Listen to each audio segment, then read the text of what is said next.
খ্রিস্টানরা সেই রোমান তৎকালীন যুগে রোমীয় রোমান খ্রিস্টানরা তারা জানুস নামক একটা দেবতা, দুই মাথাওয়ালা একটা দেবতা, এই দেবতার তারা পূজা করত। বলেন দুই মাথাওয়ালা দেবতার নাম কি? জানুস। বলেন নাম কি? আরে সবাই বলেন নাম কি? ওই জানুস দেবতার নাম অনুসারে পরবর্তী মাসের নামকরণ করা হয়েছে জানুয়ারি। কথা বুঝেছেন? তাহলে এই যে রোমান খ্রিস্টানরা তারা এই জানুস দেবতার পূজা করত।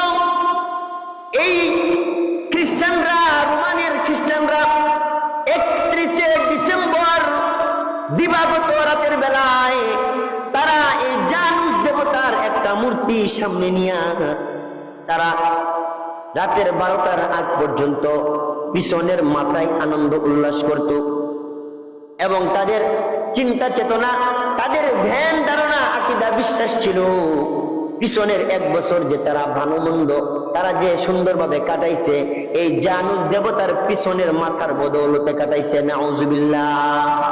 আরো আস্তে কোন নাউজুবিল্লাহ।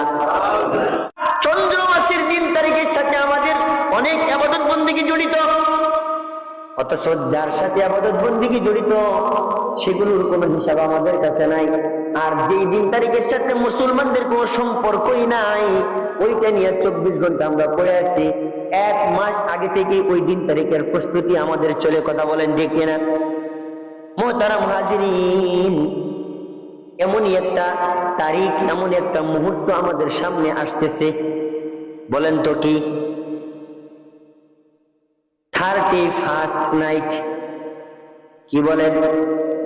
31st নাইট উদযাপন করার জন্য কারা কারা প্রস্তুতি নিছেন?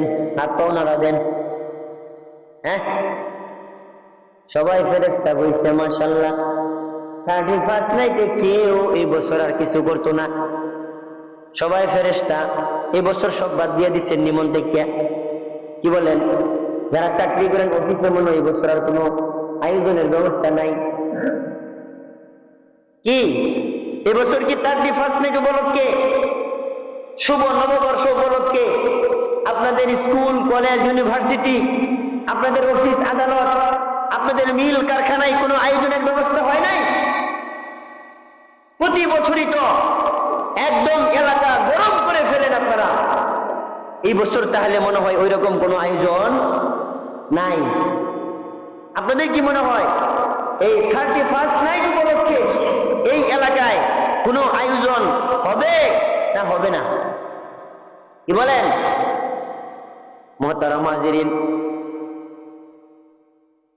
31st নাইট আসলে মুসলমানদের উদযাপন করাটা এটা কতটুকু যুক্তিযুক্ত? মুসলিম যুবকদের জন্য 31st নাইট ইংরেজি নববর্ষ উদযাপন করাটা আমাদের জন্য কতটুকু যুক্তিযুক্ত? কোরআন হাদিস কি বলে? মুসলমানদের জন্য এই রাত, এই দিন উপলক্ষ করে কোনো আয়োজন করা, কোরআন হাদিসে এগুলোর ব্যাপারে আমাদেরকে কি বলে? মুহতারাম হাজিরিন, 31st নাইটের যে উৎসব, এটা মূলত অনেক পূর্ব থেকে ধর্মীয় দৃষ্টিকোণ থেকে প্রচলিত হয়ে আসছে। খ্রিস্টবাদের আরো অনেক পূর্ব থেকেই প্যাগান, এটা একটা ধর্মীয় মতবাদের নাম প্যাগানিজম। এই প্যাগানিজম, এই মতবাদের অনুসারী যারা, তারা প্রকৃতির পূজা করত। তারা কেউ সূর্যের পূজা, কেউ আগুনের পূজা, কেউ বাতাসের পূজা, কেউ পানির পূজা করত। মুহতারাম হাজিরিন, এই প্যাগানিজম, মোট কথা প্রকৃতি পূজারী যারা, এরা খ্রিস্ট ধর্ম এই শতাব্দী, খ্রিস্ট শতাব্দী আবিষ্কারের আরো অনেক আগে থেকেই এই প্রকৃতি পূজারীরা এই ভাবে তারা তাদের বছরের যে প্রথম দিনটা, এই প্রকৃতি পূজারীদের মধ্যে একজন লোক ছিল, তার নাম হইল জুলিয়াস সিজার। তার নামটা কি বলেন? Julius caesar.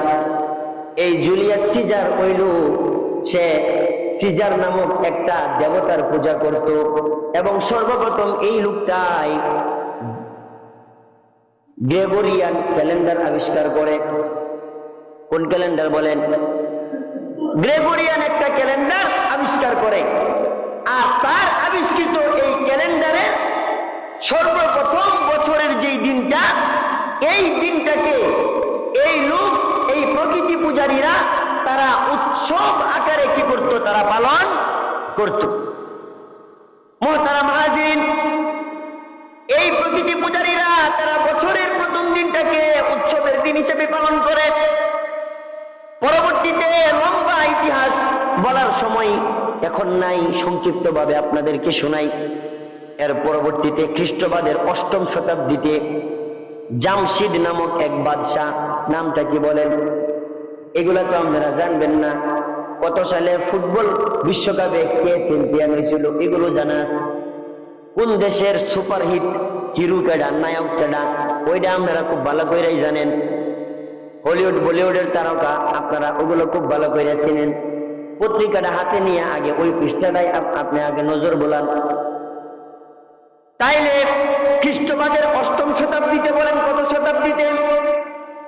খ্রিস্টবাদের 8ম শতাব্দীতে জামশিদ নামক বাদশাহ, ওই যে জুলিয়াস সিজার, তার অনুসরণ করে এই যে বাদশাহ জামশিদ নামক বাদশাহ, সে একটা উৎসব শুরু করে এবং তার নাম দেয় নওরুজ। তার নাম দেয় কি বলেন? নওরুজ। মুহতারাম হাজিরিন, এই নওরুজ শব্দটা হইল ফার্সি। কি শব্দ বলেন? ফার্সি। নৌ মানে নতুন, নৌ মানে কি? নতুন। আর রোজ মানে দিন, রোজ মানে কি? দিন। তাহলে নৌ মানে নতুন আর রোজ মানে দিন। এই নওরুজ মানে নতুন দিন, নতুন দিন। তো এই যে জামশিদ নামক এই বাদশাহ, সেও এই খ্রিস্টবাদের 8ম শতাব্দীতে আইসা এই নওরুজ নামে একটা দিন পালন করা সে কি করে? শুরু করে। মুহতারাম হাজিরিন, এই খ্রিস্টবাদের লোকেরা, তারা আপনারা যদি গবেষণা করেন, বই পুস্তক তো আর আপনারা করেন না, বই পুস্তকের ধারে কাছেও তো আপনারা যান না। যেটার কাছে যান আপনারা ওইটার কাছেই জিজ্ঞেস করবেন। সবার হাতে হাতে তো এখন অত্যাধুনিক প্রযুক্তি, বই পুস্তকের লাইব্রেরি আপনাদের পকেটে থাকে। কথা বলেন ঠিক কিনা? আপনারা আপনাদের বিজ্ঞানী গুগল সাহেবকে জিজ্ঞেস করবেন। কোন বিজ্ঞানী বলেন? বিজ্ঞানী গুগল সাহেবকে জিজ্ঞেস করবেন। ওইখানে উইকিপিডিয়াতে ঢুকে আপনারা জিজ্ঞাসা করবেন, জানুস নামক একটা দেবতা খ্রিস্টানরা, সেই রোমান, তৎকালীন যুগে রোমীয় রোমান খ্রিস্টানরা তারা জানুস নামক একটা দেবতা, 2 মাথাওয়ালা একটা দেবতা, এই দেবতার তারা পূজা করত। বলেন 2 মাথাওয়ালা দেবতার নাম কি? জানুস। বলেন নাম কি? আরে সবাই বলেন নাম কি? ওই জানুস দেবতার নাম অনুসারে পরবর্তী মাসের নামকরণ করা হয়েছে জানুয়ারি। কথা বুঝেছেন? তাহলে এই যে রোমান খ্রিস্টানরা, তারা এই জানুস দেবতার পূজা করত। এই খ্রিস্টানরা, রোমানের খ্রিস্টানরা 31শে ডিসেম্বর দিবাগত রাতের বেলায় তারা এই জানুস দেবতার একটা মূর্তি সামনে নিয়ে তারা রাতের 12টার আগ পর্যন্ত পিছনের মাথায় আনন্দ উল্লাস করত। এবং তাদের চিন্তা চেতনা, তাদের ধ্যান ধারণা, আকীদা, বিশ্বাস ছিল পিছনের 1 বছর যে তারা ভালো মন্দ তারা যে সুন্দরভাবে কাটাইছে, এই জানুস দেবতার পিছনের মাথার বদৌলতে কাটাইছে। নাউজুবিল্লাহ। আরো আস্তে কোন নাউজুবিল্লাহ। এখন আপনারাও তো মুসলমান, কিন্তু মূর্তি পূজা অনেক মুসলমানেও এখন করে। মূর্তি খালি পূজা করে না, মূর্তি খায়। মূর্তি কি করে বলেন? খায়। শুধু পূজা না, মূর্তি খায় এখনকার মুসলমান। আশ্চর্য ব্যাপার। একবার চিন্তাও করে না, একবার ভাইবা দেখেও না আমি কি খাচ্ছি, আমি কোথায় যাচ্ছি, চিন্তা করার বিষয়ও মনে করে না। আজকে ইহুদি খ্রিস্টানরা কৌশলে মূর্তি পূজা করবেন না, কিন্তু মূর্তি আপনারে খাওয়ায়া পেট, ঈমান, আকীদা সব নষ্ট করে দিচ্ছে। আপনার আমার বাজারে যাইবেন, এমন অনেক চকলেট বের হচ্ছে যেগুলো মূর্তির অবয়ব দিয়ে তৈরি করা। আছে না নাই? অনেক চকলেট আছে কার্টুন বানায়া, মূর্তি বানায়া, ওখানে চকলেট বানায়া বাজারে ছাইড়া দিছে, আছে না নাই? আর আপনার আমার পোলা ভাইয়া ওই চকলেট গুলাই আগে গিয়া পছন্দ করে, কথা বলেন ঠিক কিনা? মোহতারাম হাজিরিন, বাজারে গিয়ে আপনি দেখবেন মিষ্টান্ন জাতীয় জিনিস, বাতাসা জাতীয় অনেক জিনিস ওখানে হাতি ঘোড়া বানায় বানায় রেখে দিছে, আছে না নাই? এই যে বিভিন্ন মাহফিলে যান, মাহফিলে যাওয়ার পরে দেখবেন ওইরকম হাতিওয়ালা ঘোড়াওয়ালা মিষ্টি বাতাসা, আছে না নাই? মোহতারাম হাজিরিন, ইহুদি খ্রিস্টানরা তো সরাসরি আপনাদেরকে হিন্দুদের গির্জায়, হিন্দুদের মন্দিরে খ্রিস্টানদের গির্জায় নিতে পারবে না। মূর্তি পূজায় তো আপনাদেরকে সরাসরি লিপ্ত করাইতে পারবে না, এই কারণে কৌশলে তারা আপনার আমার পেটের ভিতরে মূর্তি ঢুকাইয়া দিতেছে, কথা বলেন ঠিক কিনা? তাহলে একবার তো আপনি চিন্তাও করলেন না, কিরে চকলেটটা দিই, কিরে একটা মূর্তি বানাই দিচ্ছে, একটা কার্টুনের মতো দেখা যায়, এখানে একটা না একটা অবয়ব তো আছে, একটা অবয়ব আছে না? তা আপনি মুসলমান একবার চিন্তাও করলেন না, কি ব্যাপার একটা চকলেট, এটা এখানে মূর্তির আকৃতি দেওয়ার কারণটাই কি? আর চকলেট এটা এত নকশা নুকশা করার দরকারটাই কি? চকলেট খামো, খাবারের একটা জিনিস, এটা এত নকশার কোনো প্রয়োজন আছে? আর নকশাই যদি করতে হয় তাহলে একটা মূর্তির নকশা, একটা প্রাণীর নকশা দেওয়ার বা কি প্রয়োজন আছে? একটা ফুলের নকশা করতো, কি বলেন? একটা ফুলের নকশা করা যায় না, সুন্দর অন্য কোনো ডিজাইন করা যায় না, কোনো প্রাণীর ছবি ছাড়া, মানুষ জীব জন্তু এগুলোর ছবি ছাড়া অন্য কোনো কিছুর আকৃতি করা যায় না? করা যায়, কিন্তু অন্য কোনো কিছুর আকৃতি নাই, শুধু মূর্তির আকৃতি দিয়া বানাইছে, আপনি তো একবার চিন্তাও করেন নাই। তাইলে মূর্তি খাবেন না, মূর্তি পূজা করবেন না, কিন্তু খাচ্ছেন ঠিকই, বাচ্চাদেরকে খাওয়াইতেছেন ঠিকই। মুহতারাম হাজিরিন, মুসলমানরাও মূর্তি পূজা করে, কিন্তু ব্যবধান হইল মুশরিকরা তারা মূর্তি বানায়া সরাসরি ওই জায়গায় গিয়া পূজা করে, আর আমরা মুসলমানরা অনেকে আছি আমরা মাটির নিচের মূর্তি গিয়া পূজা করি। অনেক মাজারে আছে কিছু শিরিক মুশরিকরা, ওরা মাজারে গিয়া সেজদায় কইরা ওই মাজারের যে লোক আছে তার পূজা করে, আছে না নাই? দেশে অনেক মাজার এমন আছে না নাই? মুহতারাম হাজিরিন, এইটাও এক রকমের পূজা। তাহলে ওই যে রোমান মুশরিকরা তারা 31শে ডিসেম্বর রাতের বেলায় জানুস নামক এই দেবতার পিছনের মাথায় রাতের 12টার আগ পর্যন্ত তারা আনন্দ উল্লাস করত, আর তারা মনে করত এই বিগত একটা বছর এই জানুস দেবতার পিছনের মাথার আশীর্বাদের বদৌলতে আমরা ভালোভাবে কাটাইতে পারছি, নাউজুবিল্লাহ। যখন রাতের ঠিক 12টা বাজে যাইত, ওই মুশরিকরা তখন তারা পিছনের মাথা থেকে সরে সামনের মাথার দিকে এসে আনন্দ উল্লাস করত, আর তাদের ধ্যান ধারণা আকীদা বিশ্বাস ছিল সামনের একটা বছর যে আমরা কাটাবো, এই সামনের একটা বছর আমাদের জানুস দেবতার সামনের মাথার আশীর্বাদের বদৌলতে আমরা ভালোভাবে চলতে পারবো, নাউজুবিল্লাহ। মুহতারাম হাজিরিন, বলেন তো সুখে আর দুঃখে কাটানোর মালিক একমাত্র কে? শান্তি দেওয়ার মালিক একমাত্র কে? দুঃখ দেওয়ার মালিক একমাত্র কে? আল্লাহ ছাড়া সুখ শান্তি দেওয়ার মালিক আর কেউ আছে? আর কেউ নাই, আর কেউ নাই। মুহতারাম হাজিরিন, আমাদের এই দেশে সেই খ্রিস্টানদের কৃষ্টি কালচার আসলো কিভাবে আপনারা জানেন?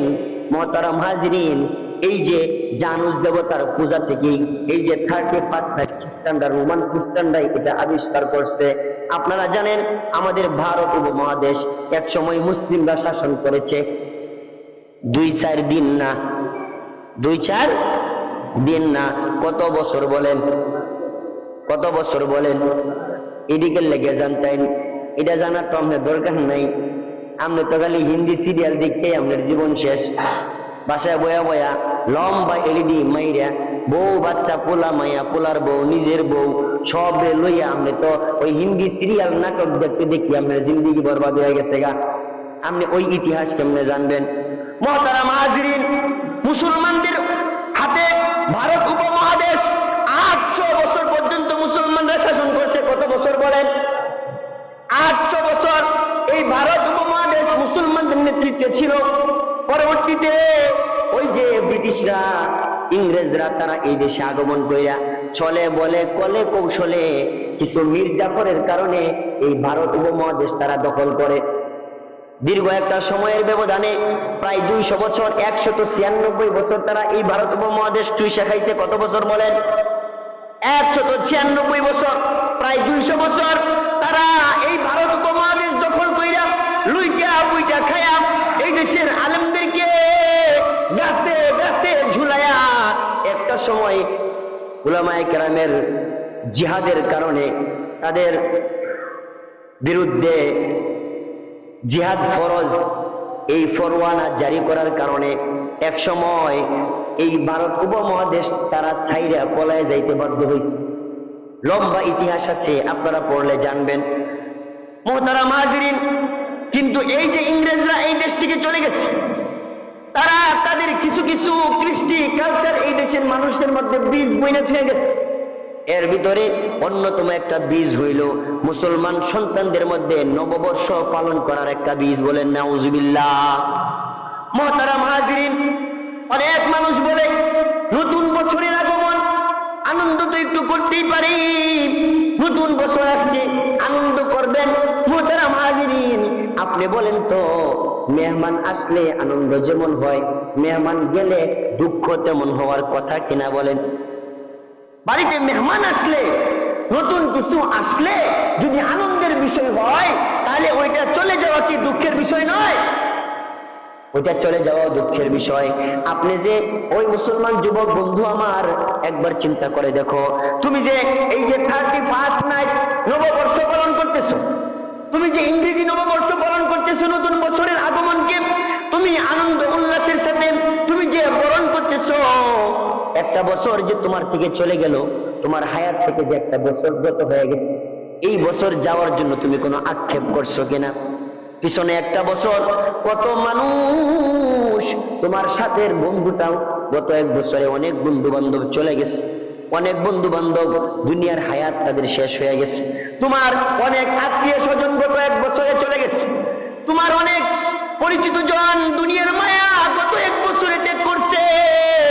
তুমি কি একবার চিন্তা করছো, আইরে গত এক বছরে আমার কত বন্ধু বান্ধব দুনিয়ার মায়া ত্যাগ করছেন, কত এক বছরে আমার বাবা ছিল বাবা নাই, দাদা ছিল দাদা নাই, পরিচিত কত মানুষ ছিল তারা গত এক বছরে বিদায় হয়ে গেছে। আল্লাহ তাআলা আমারে বাঁচায়া রাখছে, আমার কি করা উচিত? শুকরিয়া আদায় করা উচিত, আল্লাহর দরবারে কৃতজ্ঞতার জন্য আল্লাহর কুদরতি কদমে কপালটা সেজদায় লুটাইয়া দেওয়া উচিত ছিল কিনা বলেন? মুহতারাম হাজিরিন, কিন্তু আপনার হায়াতের একটা ক্যালেন্ডার পরিবর্তন হয়ে গেছে। আপনার বাকি জিন্দেগিতে কোনোদিন ওই ক্যালেন্ডার আর কাজে আসবে না। আসবে বলেন? ওই ক্যালেন্ডারে আপনি আর কোনোদিনও তো চোখ বয়ে তাকাবেন না, ওই ক্যালেন্ডার আপনি আর কোনোদিন হাতে নিয়ে আর দেখবেন না।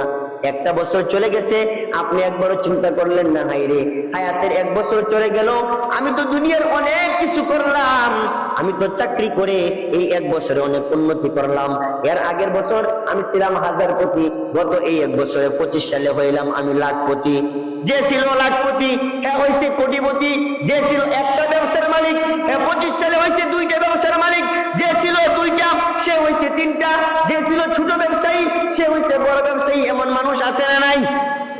মুহতারাম হাজিরিন, গত একটা বছরে দুনিয়ার কত উন্নতি আপনি করলেন, সেগুলো চিন্তা ভাবনা করলেন, কিন্তু আখিরাতের কতটুকু উন্নতি আপনি করতে পারছেন একবার কি চিন্তা করছেন? আপনি গত এক বছরে আপনি কয়েকটা নামাজ পড়ছেন, আর সামনে আপনার কতটুকু নামাজ পড়া দরকার? গত এক বছরে আপনি প্রত্যেক দিন নামাজ কয়েকটা পড়েছেন, গত এক বছরে গত রমজানে আপনি রোজা কি প্রত্যেকটা রাখছেন কিনা? এইগুলোর ব্যাপারে একবারও চিন্তা ভাবনা করেন নাই? বলেন, এইগুলোর ব্যাপারে কেউ চিন্তা ভাবনা করে? আখিরাতের ব্যাপারে কোনো চিন্তা ভাবনা আমাদের নাই।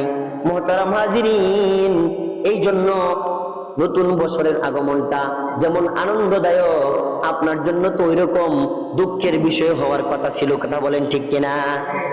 কিন্তু দুঃখ, আফসোস, পরিতাপ কেউ করে না, শুধু আনন্দ উল্লাসই করে। আর নতুন বছরের এই আগমন উপলক্ষে আনন্দ উল্লাস তো হয় না, আনন্দ উল্লাসের নামে কুফরি, শিরকি, গুনাহের আখড়া একটা আড্ডা জমায়া বসে। কথা বলেন ঠিক কিনা? এই নতুন বছরের নববর্ষ উদযাপন উপলক্ষে যেখানেই আয়োজন হয় দেখবেন রাতের বেলায় আতশবাজি, তারা ফানুস ফুটাইয়া এমনও হয়েছে গত বছর আপনারা দেখেছেন, গত নববর্ষে ফানুস উড়াইতে গিয়া ঢাকার এক জায়গায় সেই ফানুস পরে অনেক মানুষ একজন মৃত্যুবরণ পর্যন্ত করেছে কিনা বলেন? তাহলে এই যে বিকট আওয়াজ করেন, আতশবাজি করেন, আপনি ফটকা ফুটান, অনেক অসুস্থ মানুষ আছে, বৃদ্ধ মানুষ আছে, অনেক শিশু বাচ্চা আছে যাদের কানে এই আওয়াজ নেওয়ার মতো ধারণ ক্ষমতা যাদের নাই, এমন মানুষ আছে না নাই বলেন? মুহতারাম হাজিরিন, আপনি যে এই কাজগুলো করতেছেন তাদের কষ্ট হচ্ছে কিনা বলেন? মুসলমানকে কষ্ট দেওয়া জায়েজ না না জায়েজ? হালাল না হারাম? আস্তে কোন মিয়া, এগুলা কইলে তো মানুন লাগবে, এগুলা আস্তে কম লাগবে, এগুলা জুড়ে করলে শয়তান নারাজ হয়ে যাবো গা। এই জন্য এগুলো আস্তে আস্তে হারাম হারাম এমনি কইলে, বুঝেন নাই? এগুলা জুড়ে করলে বেজাল আছে। তাহলে মুসলমানদের কষ্ট দেওয়া হালাল না হারাম? হালাল না হারাম? এই বছর মুসলমানদের কষ্ট দিয়া হারামের গুনাহ অর্জন করবেন কে কে বলেন? আসেননি কেউ? মুসলমানদের কষ্ট দিয়ে হারামের গুনাহ অর্জন করবেন? মুহতারাম হাজিরিন, এমনিতেই তো এটা মুশরিকদের একটা উৎসব, মুসলমানদের কোন উৎসব এইটা না। নববর্ষ পালন করা মুসলমানদের কোন উৎসব না। এরপরে তো ওই জায়গায় নর্তকী আইনা গান বাজায়া নাচানাচি করায়া কত গুনাহ হয়, মদের আড্ডা হয়, জুয়ার আড্ডা হয়, মাতলামি হয়, জেনা বেবিচার হয়, কথা বলেন হয় কিনা? এগুলো হয় কিনা বলেন? মুহতারাম হাজিরিন, তাইলে যেই উৎসবের মধ্যে, যেই আনন্দ উল্লাসের মধ্যে জিনা হয়, বেবিচার হয়, যেখানে মদের আড্ডা জমে, ওইটা মুসলমানদের জন্য হালাল হইতে পারে কিভাবে? মুসলমানের সন্তান ওই জায়গায় কিভাবে তারা অংশগ্রহণ করতে পারে বলেন? কোন মুসলমানের সন্তান, মুসলমান যুবক, তারা কোনোদিন সেই জায়গায় অংশগ্রহণ করতে পারে? মুসলমানের সন্তান কোনোদিন সেই জায়গায় অংশগ্রহণ করতে পারে না। মুসলিম যুবক, প্রিয় ভাইয়ারা আমার, একবার চিন্তা করে দেখেন তো, আপনার আমার ধর্মীয় উৎসব আল্লাহ পাক রব্বুল আলামিনের পক্ষ থেকে নির্ধারণ করা আছে। মুসলমানদের উৎসবের দিন দুইটা, একটা হলো ঈদুল ফিতর আর একটা হলো কি ঈদুল আজহা। মুসলিমদের জন্য এই দুই দিন ছাড়া আর কোন উৎসবের দিন নাই, আর কোন উৎসবের দিন নাই, একমাত্র এই দুইটাই হলো উৎসবের দিন, এছাড়া আর কোন উৎসবের দিন নাই। এবার বলেন, আপনি হিন্দুদের পূজায় যান, খ্রিস্টানদের আপনি এই নববর্ষ উদযাপন উপলক্ষে তাদের অনুষ্ঠানে যান, আপনি হিন্দুদের বড়দিন পালন করে, খ্রিস্টানদের বড়দিন পালন করে, ওই দিনে আপনি যান। এই যে গতকালকে 25 তারিখ গেছে ডিসেম্বর মাসের, তাই না? এই ডিসেম্বর মাসের 25 তারিখ, এটা হলো খ্রিস্টানদের বড়দিন। খ্রিস্টানদের কি বড়দিন? তারা এই দিনটা পালন করে, আনন্দ উদযাপন করে। এই যে আমাদের এই পাশে খ্রিস্টানদের একটা কেন্দ্র আছে না নাই? আপনারা জানেন? জানেন না? বলেন তো, ওই জায়গায় গতকালকে মেলার আয়োজন হয়েছে, আনন্দ উদযাপন করছে তারা।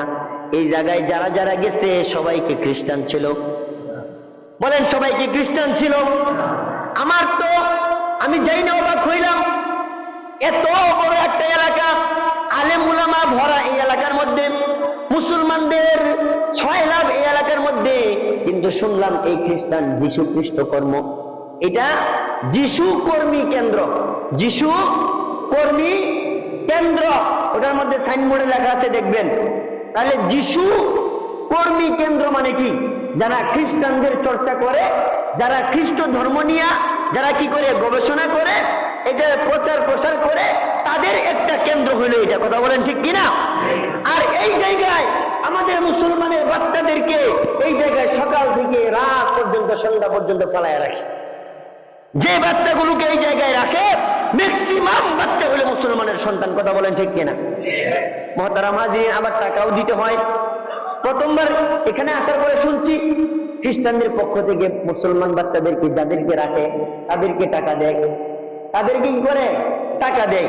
পরে শুনলাম না না, যে সমস্ত বাচ্চারা এখানে থাকে ওই বাচ্চাদের অভিভাবকের পক্ষ থেকে 2000, 2500, 3000 করে টাকা প্রতি মাসে এই কেন্দ্রে দিতে হয়। আপনি কি জানেন আপনার বাচ্চাটা ওই জায়গায় রাখতেছেন ওরা কি খাওয়াইতেছে? একটা বাচ্চা যদি এই এই যে যিশু কর্মী কেন্দ্র, এই কেন্দ্রের মধ্যে যদি 2 বছর 3 বছর থাকে, তাহলে 3 বছর আপনি তো মিয়া গার্মেন্টসে জানগা বাচ্চা ফ্রিয়া, এই 3 বছরে ও ওর মতো কইরা ওদের ধর্ম ওদের সবকিছু ওরে শিখাইবো। কথা বলেন ঠিক কিনা?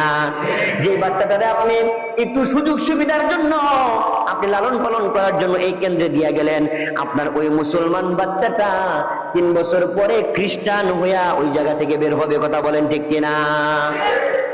মুহতারাম হাজিরিন, মুসলিম যুবক ভাই আমার, বলতেছিলাম খ্রিস্টানরা মুসলমানদের কোনো উৎসবে আসে না, অন্য ধর্মের কোন লোক মুসলমানদের ঈদ উল ফিতরে ঈদগাহের ময়দানে আসে না, আসে। অন্য ধর্মের কোন লোক মুসলমানদের ঈদ উল আজহার মধ্যে কুরবানির ঈদে ঈদগাহের ময়দানে আসে। হিন্দুরা কি আমাদের কুরবানির পশু জবাই করার আনন্দের মধ্যে একটা শরীক হয়? তাইলে কোন বিবেকে ওই মুসলমান যুবক ভাই আমার বন্ধু, তুমি কোন বিবেকে গিয়া তুমি খ্রিস্টানদের অনুষ্ঠানে অংশগ্রহণ করো? মুসলিম যুবক আমার, তুমি কোন বুদ্ধি নিয়া কোন চিন্তা নিয়া ওই হিন্দুদের পূজার মধ্যে অংশগ্রহণ করো? আজকাল দেখা যায় এই দেশে বিধর্মীদের যত অনুষ্ঠান হয় তাদের চাইতে মুসলিম যুবকদের, মুসলিম ছেলে মেয়েদের সংখ্যা ওই জায়গায় উপস্থিতির সংখ্যা বেশি থাকে। কথা বলেন ঠিক কিনা? মুহতারাম হাজিরিন, এই জন্য বলতেছিলাম এই যে সামনে আমাদের নববর্ষ আসতেছে, এবার এতক্ষণের আলোচনা শুনে যদি বুঝে থাকেন তাহলে বলেন তো এই নববর্ষ উদযাপন করা মুসলমানদের কাজ নাকি মুশরিকদের কাজ? নববর্ষ পালন করা কাদের কাজ? ইমানদারদের কাজ না বেঈমানদের কাজ? তাহলে আপনারা কি এখানে ইমানদার না বেঈমান? আপনারা ইমানদার না বেঈমান? ওই অংশ, ওই অনুষ্ঠান, ওই উৎসব এটা কি আমাদের জন্য নাকি খ্রিস্টানদের জন্য? তাহলে ওইটা কি আমাদের জন্য পালন করা হালাল না হারাম? আপনারা পালন করবেন না করবেন না?